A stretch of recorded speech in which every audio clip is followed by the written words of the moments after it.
was going to ask, if you could combine any two shows, not necessarily that you've been in, but into one show, what two would you combine and why? Well, my favorite anime movie of all time is a movie called Perfect Blue. It's really creepy. Yes. And if I could take that and mix it with Dead Man Wonderland so that Chic Mima could actually get back at the freaking stalker. For such a girly girl who plays a lot of little girls and fluffy critters, I like the gory death stuff. Like, it's really crazy, but Dead Man Wonderland, I was so excited about that show because I'm like, ew, that guy totally just got wasted away with acid. Like, his body fell apart. And I was all excited, but then again, I didn't get to see a whole lot of that because I was cheating. So when I got to see it on Adult Swim, I was like, oh, wow, I didn't know that happened. Which, you guys, if you haven't seen, I think the DVDs come out in October. And this is what I tell people, too, with, like, Dragon Ball Z Kai and stuff like that. Funimation never edits anything. If you see stuff that's edited, it's because of the station that it's on. So, like, we didn't make the Super Bowl Blue. I promise you that didn't happen. That was the CW. And so, like, things like people not being able to die and watching our language, like Nicktoons and CW and places, and sometimes Cartoon Network can be a little hardcore about language and stuff, which is understandable because there might be an 8-year-old watching it. You don't want them to realize an 8-year-old watching it. I guess. That's a no-no for kids. So that's the thing is that, like, we have to edit stuff. So if you ever want to see, like, Dead Man Wonderland, there's a lot of really awesome lines and stuff that had to get kind of PG'd. And then they weren't quite as gut-wrenching, shall we say. So, yeah, always check out the DVDs, because that's where all the blood and guts and curse words are. Yes, ma'am. I love blood and guts, but I'm not a curse word person. Yeah. I don't love blood and guts, but I can handle it. Yeah, Ozzy Guy was a weird one for me not because where your it's a bunch of intestines crazy fall little your butt. girls. And so I was like, okay, well, which crazy little girl am I going to be? And when I auditioned, then they cast me as the sane PE teacher.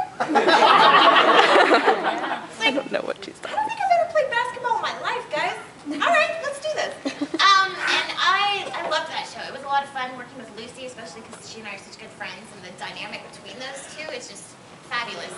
I did try to watch the show. I tell this story a lot because I haven't gone back to watch it, and I need to. I watched all of the, like, this is sad, but I watched all the Niyamo and Yukari stuff because I wanted to see what Lucy had done and everything. But I was really sick one day and was taking lots of cold medicine, and I'm like, I'm gonna watch Azumangdaioh, and I put it in. And it got to the point where Chio and Osaka are playing volleyball. And you get this. I'll get it!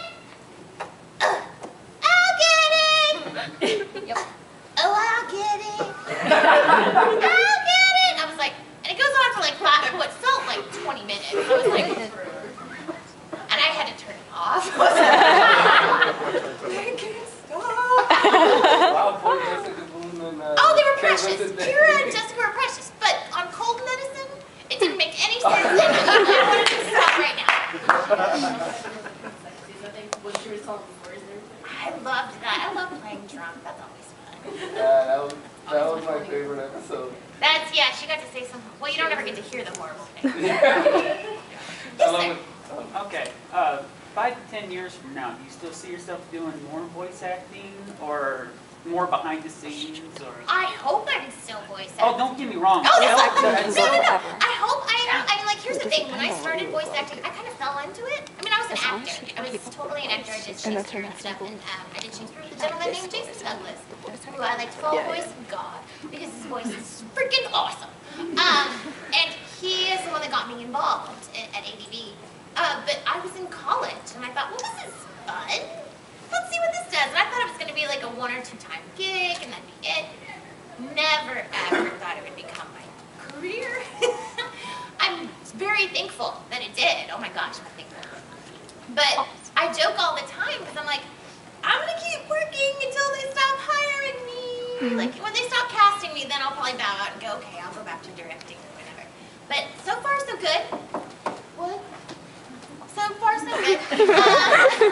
I joke, though, because as I've been voice acting, and especially, like, as soon as I came to Funimation, animation, like my little girl quotient went out the roof, like just, woo! I went from occasional little girl to all the time little girl. My voice has always been high, but as I voice more and more in that register, and my voice, like when you talk in a certain register, your voice gets used to it, and so it does this. It starts going higher and higher and higher. So I joke all the time, like I'm gonna be a 60-year-old woman that's like, because I mean, like, it really does. It just keeps going higher. And then if I voice lower characters, like when I was voicing Joe, I noticed that it would get a little, for me, lower, which is, to you guys, is probably normal. But for me, it was like, oh, hey, my voice is lower. Look at that. But yeah, it's just constantly on this upswing. Coping. I do a lot of commercial work, so that kind of keeps me even because this is not going to sell anything. I do a lot of teenage voices, which helps, but usually, like, I have to go into this one. Hello, how are you doing? Coke. So what's for breakfast? You had a question with that. Yes. I just wanted to know what you thought of Speed Grapher after you got done with it. I love Speedgrapher, and I say this, and I don't want it to get me in trouble, but it's honest to God true. You guys know how anime, especially recently, like, you know, it follows the manga, and that's great, a lot of it, but they leave it open-ended because they're so concerned about a second season. Like, we might have a second season, so let's not wrap it up. So you get a lot of anime that's really great, and then you get to the last 2 episodes, and you're like, really, guys? Come on, you couldn't have given it just a little bit of, like, an ending? Speedgrapher has an ending. And it's an awesome ending. And it's like, it takes the whole story and it puts it in a box and it wraps it up with a giant bow on it. And you just feel you feel good. Like afterwards you're like, you know what, that's the end.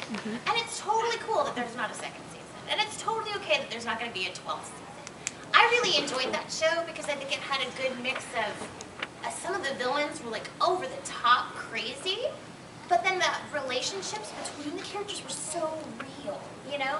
And a lot of the stuff that happens between Kagura and Saiga is so just real and heartfelt that I think it's a good mix